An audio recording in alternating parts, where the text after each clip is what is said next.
recently took a Skillshare class with artist Katie Simmons, and it was a really fantastic class where Katie encouraged us to get out into nature and kind of find different pieces and bits of interesting objects and then bring them back to the art studio.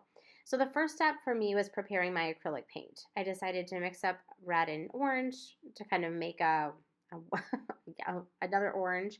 And then the first thing I'm doing is I'm starting with my pine cone and I'm pressing it into the acrylic paint and then I'm stamping it onto the paper to see what kind of marks that it makes.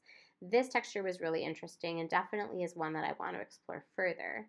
Then I found a piece, like a really big piece of mulch. So I'm pushing that down into the paint and kind of stamping that in different directions, and that also made a really lovely texture.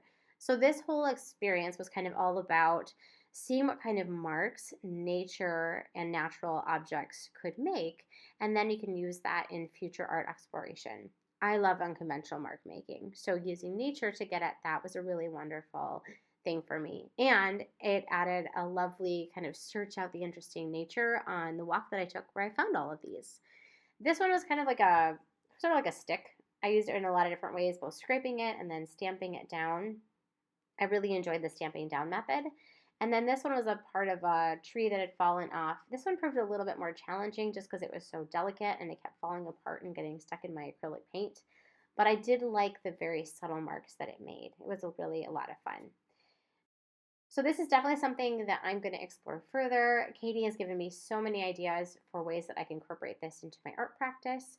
So if you get a chance to check out Katie's class on Skillshare, I highly recommend it. I'll be sure to leave a link to it below in the description. If you like this video, be sure to give it a like. Don't forget to subscribe so you can get notified when I post a new video, and I'll see you next time.